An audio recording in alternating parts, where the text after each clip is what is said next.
नमस्कार, स्वागत है आपका इस खास पेशकश में। बंगाल कॉन्क्लेव आपके सामने हम लेकर उपस्थित हैं और बंगाल का चुनाव इस बार के इतिहास का शायद सबसे दिलचस्प चुनाव होगा। 2 मई को नतीजे ये बताएंगे, लेकिन अगर पार्टी के भीतर ही रहकर सबसे अनबायस्ड ओपिनियन जाननी हो तो फिर शताब्दी रॉय से बेहतर चेहरा नहीं हो सकता।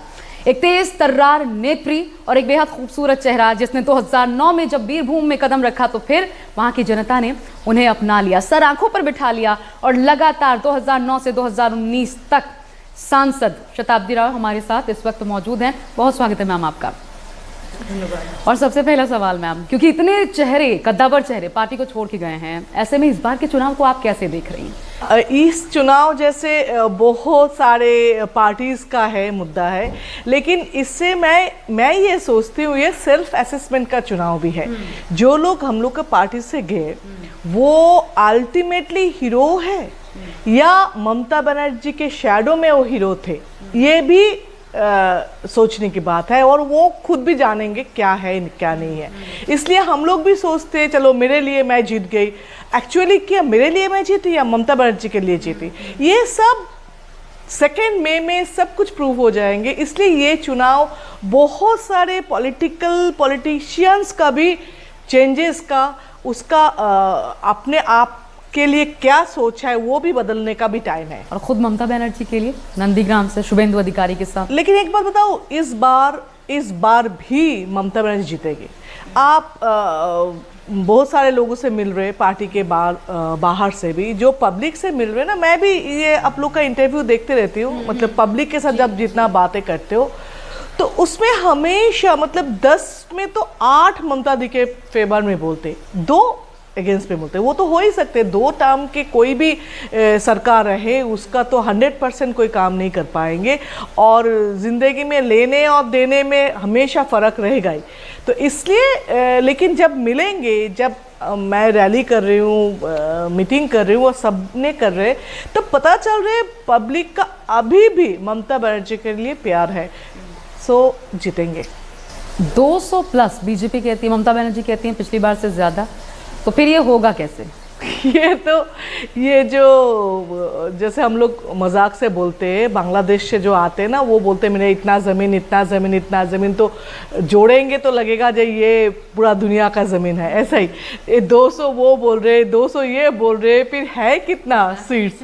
तो ये देखो पॉलिटिशियंस और पॉलिटिकल पार्टीज़ का जो एजेंडा के साथ होता है, वो जो भी खुद बिलीव भी नहीं करते वो जोर से बोलते, क्योंकि वो इम्पैक्ट होता है। मुझे नहीं लगता बीजेपी कभी भी 200 में जाएगा, लेकिन पास हो सकते हैं, लेकिन ऐसा नहीं है बीजेपी 200 में जाएगा। और कभी भी ये भी सोचेंगे चलो इस बार मुझे लगता है सीपीएम कांग्रेस भी जो है वो भी थोड़ा ऊपर आएंगे। जो 2-3% में चले गए थे वो थोड़ा ऊपर आएंगे। अच्छा, लेकिन विश्व बांग्ला एक टर्म है जो मैं जब बंगाल चुनाव कवर कर रही हूँ, लगातार जब हम लोगों के बीच जा रहे हैं, विश्व बांग्ला हर जगह पे दिखाई भी पड़ता है और बातचीत में पता चलता है कि 2011 के बाद से ये विश्व बांग्ला एक हर जगह ग्लोब है, उस पर बांग्ला पूरा मैप बना हुआ है। ये क्या है, ये क्या कॉन्सेप्ट है? एक्चुअली दीदी का जो मतलब होता है ना, बांग्ला को जो वर्ल्ड में लेके जाने का, ये सोचने से मुझे लगता है वो विश्व बांग्ला, ये तो नहीं है कि बंगाल एक अलग घर है, एक अलग देश, नहीं, वो वर्ल्ड में बांग्ला को विश्व में लेना है, 1 नंबर बनाना है। सबका तो वो टारगेट होता ही है ना, कोई भी अपने के लिए भी टारगेट होता है 1 में जाए, तो वही टारगेट के लिए विश्व में बांग्ला को 1 नंबर पे लेके आना है, इसीलिए विश्व बांग्ला का कंसेप्ट। अच्छा, अब सब ठीक है पार्टी के भीतर शताब्दी रॉय के लिए? देखिए ये मैं क्या करूँगी क्या नहीं, मैंने एक ट्वीट किया था, उसके वजह से ये सब हुआ था, लेकिन कभी मैंने बताया नहीं मैं जा रही हूँ नहीं जा रही हूँ, ये सब बात नहीं किया। वो परसेप्शन क्रिएट भी किया, अभी भी चल रहा है, वो मीडिया का भी इसमें बहुत सारे कंट्रीब्यूशन भी है। लेकिन ऐसी बात नहीं है। मैं ये बात करती हूँ, जब ममता बनर्जी के साथ जब 2009 में मैं थी, तब सरकार नहीं थे, तब तृणमूल का इतना अच्छा नहीं टाइम था, उस टाइम भी मैं उसके साथ थी। जब उसका अच्छा टाइम उस टाइम भी थे। अभी वो तो है, अभी जो इस इलेक्शन में टेंशन भी है, डिस्टर्बेंस भी है, उसमें भी मैं हूँ। लेकिन अब जो आपने आरोप लगाए थे कि पार्टी के जितने कार्यक्रम होते हैं वीरभूम के अंदर, आपके असेंबली सीट के अंदर बुलाया नहीं जाता, वो सारी शिकायतें क्या दूर हो गई हैं? नहीं नहीं, दूर की बात नहीं। मैं तब भी बोल रही थी, मैं अभी भी बोलती हूँ, जो पार्टी के लिए पार्टी के अंदर जो प्रॉब्लम है, पार्टी को भी उतना ही, सबके लिए मैं बोलती हूँ, जो लोग गए उनके लिए भी मैं बोलती हूँ कि उनको भी इतना ही सीरियसली, उसको जितना रिस्पेक्ट मैं पार्टी को देती हूँ, पार्टी को भी उतना ही देना है। यहाँ पे क्या होता है, जो डे टू डे जब प्रॉब्लम हो रहे हैं उसको पार्टी को एड्रेस करना चाहिए। ये मैं तब भी बोलना चाहती थी कि मेरा ये करना है, वो ऐसा कुछ नहीं है। मैं ऐसे भी, मैं हर टाइम बोलती हूँ मैं पॉलिटिशियन हूँ नहीं, अभी भी मैं बोलती हूँ। तो मेरा जो है, मेरा जो डेजिग्नेशन है, मेरा जो पोजीशन है, उसको रिस्पेक्ट करो बस, और क्या। तो लेकिन शताब्दी रॉय के ऊपर ये भी कहा जाता है कि आखिर आपने वो तमाम बातें अचानक से एक पोस्ट के तौर पर पे लोगों के सामने रख दी, क्या उसके पहले पार्टी में डिस्कस नहीं किया गया था? क्योंकि आपको पता है जब लोग भी छोड़ के गए, इनफैक्ट वो आधार बताया जाता है, आपका भी जिक्र किया जाता है कि उनकी भी नाराजगी, और ये सच्चाई बताती है तृणमूल कांग्रेस के भीतर की। तो वो रास्ता आपने क्यों नहीं अख्तियार किया कि पहले पार्टी आलाकमान और फिर बाहरी तौर पर कुछ? नहीं, पार्टी को मैं बताया था अभी पहले। अच्छा, उस पर एक्ट नहीं हुआ? वो हमेशा सोचते मुझे कोई गलत समझा रहे, मैं जो बोल रही हूँ वो नहीं, वो ऐसा नहीं हो रहा है, रिएक्शन जो मैं कर रही हूँ वो ऐसा। तो लेकिन पार्टी के बताने से मैं जिसके लिए लिखा था वो मेरा कॉन्स्टिट्यूएंसी का जो वोटर, उसके लिए लिखा था। क्योंकि मैं नहीं जा रही हूँ तो वो नहीं सोचे कि अचानक क्यों नहीं आ रहे, क्योंकि 10 साल तो मैं गई थी। ऐसा नहीं है मैं 10 साल में स्टार बन के जो एक्सपेक्ट किया था स्टार आएगी नहीं, वो तो मेरा अपोजिशन में जो वो भी बोलते शताब्दी राय बिल्कुल आते थे। तो मैं क्यों नहीं आ रही हूँ? अगर मैं इलेक्शन के टाइम जाऊँ फिर पूछेंगे ना क्यों नहीं आए, वो इलेक्शन के टाइम वोट के लिए आए, वो मैं क्यों सुनूँ जब जिसमें मेरा फॉल्ट नहीं है। मेरा फॉल्ट है, मैं सुन सकती हूँ। कार्यक्रमों में अभी तो मेरा पूरा स्टेट में घूम रही हूँ ना स्टार कैंपेनर के बन के। मैं जाऊँगी, मैंने एक बार गया, मेरा इलेक्शन सबसे लास्ट है, इसलिए लास्ट जो 7 डेज जो सभी प्रोग्राम बना के, क्योंकि अभी सब डिस्ट्रिक्ट में जाना है, तो मेरा इलेक्शन लास्ट है बोल के मैं वहाँ पे। ठीक, ये तो तय है कि शताब्दी नाराज थी, तो फिर शताब्दी जो लोग छोड़ कर गए पार्टी को, उनकी भी नाराजगी जायज़ थी?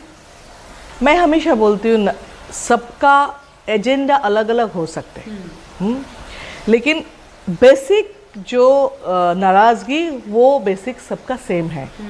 उसके बाद से जो ऐड हुआ किसी का, सपोज मैं मिनिस्टर बनना चाहती हूँ, कोई बोलते मैं डिस्ट्रिक्ट प्रेसिडेंट बनना चाहती हूँ, कोई सोचते मेरा और भी अंडर में क्यों नहीं हो, ऐसा बहुत सारे अपना कोई सोचते मेरे मिनिस्टर था हटाया, जिसका जो भी रीज़न है वो अलग है, लेकिन बेसिक रीज़न एक ही है जिसमें जो रिस्पेक्ट नहीं मिल रहे या बोल रहे मेरा बात नहीं सुन रहे, ये सबका सेम एजेंडा। उसके बाद का जो है, तो ममता बनर्जी बदल गई हैं क्या? देखो बदल गई मीन्स, अगर आप सोचोगे जैसे पहले उनके साथ सबका बातें डेली होते थे, वो साथ में 7 दिन में एक महीने तो हो ही सकते, क्योंकि जब से दीदी चीफ मिनिस्टर बने तब से मैं मेरे साथ जैसे दीदी का डेली बातचीत होते थे या व्हाट्सएप ये सब होते थे। जब चीफ मिनिस्टर बने तब से मैं कम कर दिया, इसलिए क्योंकि मालूम है जो इनका इतना प्रेशर। अभी देखो दीदी ने कल भी बात किया, परसों भी बात किया, दीदी ने फ़ोन किया, लेकिन मैं नहीं फ़ोन कर रही हूँ क्योंकि मुझे मालूम है इतना प्रेशर, इतना काम। अभी अगर मैं बोलूँ दीदी ये हुआ ये तो मुझे भी सोचना है क्या, क्योंकि मैं जानती हूँ शताब्दी रॉय बहुत अनबायस्ड ओपिनियन रखती हैं, खुलकर बोलने का माता रखती है, इसलिए जानना चाहती हूँ क्या अभिषेक बनर्जी तृणमूल कांग्रेस में जो टूट हुई या फिर तृणमूल कांग्रेस जिस तरीके से बिखरती नजर आई है चुनाव के पहले, एक क्या इसका असर होगा? दूसरा ये कि क्या मुख्य कारण है? नहीं, बहुत सारे हो सकते हैं जिसका सपोज शुभेंदु का उसको लग रहा है जो वो बहुत पहले से थे, उनके ऊपर अभिषेक आके डाल दिया गया, उसका ये सब तो हो ही सकते हैं। लेकिन जो सीनियर लोग हैं उसको लग सकते ये जूनियर को क्यों मानो। लेकिन ऐसी बात भी नहीं है जो मैं सीनियर हूँ, मेरा बेटा से मैं कुछ नहीं सीख सकती हूँ, ऐसा भी नहीं है। ठीक है, तो ये नहीं मानती आप। लेकिन इस बार क्या चुनाव में बड़े चेहरों को, जो कदावर चेहरे या अनुभवी चेहरे, उनको तरजीह ना देते हुए न्यू कमर्स को जो मौका दिया गया है? हम देख रहे हैं टॉलीवुड से कई सारे नए चेहरे शामिल किए गए हैं। शायद ये एक राह भी हो कि इतना बेहतरीन काम जब आपके जैसे चेहरे कर सकते हैं तो उनको भी आगे बढ़ाया जाए, लेकिन बहुत भारी नाराजगी का कारण भी बने हैं। ये कैसे असर डालेगा?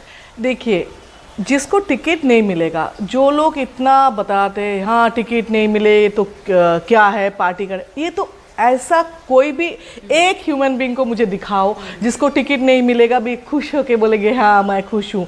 लेकिन उसको अगर खुश हो, ऐसा एक्टिंग भी करे, उसको लाइव डिटेक्टर लगाओ टी करते रहेंगे, ये तो ऑब्वियस है ना। ये तो सबने ही एक्सपेक्ट करते हैं मैं टिकट से लड़ूंगा, ये लड़ूंगी। लेकिन जो है इस बार, जैसे दीदी ने बहुत सारे डिसाइड किया था, एज फैक्टर को डिसाइड किया था, फिर चलो करप्शन कुछ होगा उसका चेंज करेंगे, ये सब बहुत सारे मुद्दे पे लेके उन्हें डिसाइड किया इसको चेंज करना है। मुद्दे क्या रहेंगे? आखिरी सवाल, मुद्दे क्या रहने वाले हैं? जो काम इनकम्प्लीट, जैसे हम 10 मुद्दे दिखाया, मतलब इश्तिहार में ममता दी दिया, ममता दी वो कमिटमेंट रखेंगे, कमिटमेंट रखते हैं ममता दी, ऐसा नहीं है जो कमिटमेंट नहीं रखते, सिर्फ इलेक्शन के टाइम ये करना है वो करना है। पूरा साल भर ममता दी काम करते हैं, ये भी सही बात है। जिसलिए जनता, चलो जो भी जिसके कारण भी नाराज़गी हो सकते हैं, लेकिन ममता दी के ऊपर ये लोग नाराज़ है नहीं। एंटी इनकम्बेंसी फैक्टर होगा? देखो, इस बार तो फाइट बहुत ही ज़्यादा है, ये तो मानना पड़ेगा। जो लोग नहीं मान रहे वो अलग बात है। जितना दिन इस टाइम बीजेपी जितना जोर लगा रहे, जितना मोदी जी इतना बार आ रहे, इस बार तो इलेक्शन बहुत ही टफ भी है। और मतलब दोनों पार्टी की तरफ से बीजेपी जिस पोजीशन में पहले थे उससे बेहतर आए, लेकिन इतना बेहतर नहीं जी जीत जाएंगे। ठीक है, तो अगर सियासत बदलती है तो भी शताब्दी रॉय टीएमसी में रहने वाली हैं?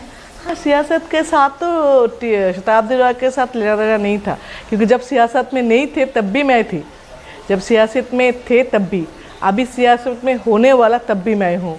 तो सियासत के साथ शताब्दी रॉय का कुछ लेना देना है। बहुत बहुत शुक्रिया हमसे बातचीत करने के लिए बंगाल चुनाव पर। तो बंगाल कॉन्क्लेव में हमारे साथ ये थी शताब्दी रॉय, और लगातार प्रमुख चेहरों को लेकर के आपके सामने हम उपस्थित होते रहेंगे। फिलहाल के लिए मेरे साथ बस इतना ही। देखते रहिए न्यूज़ 24।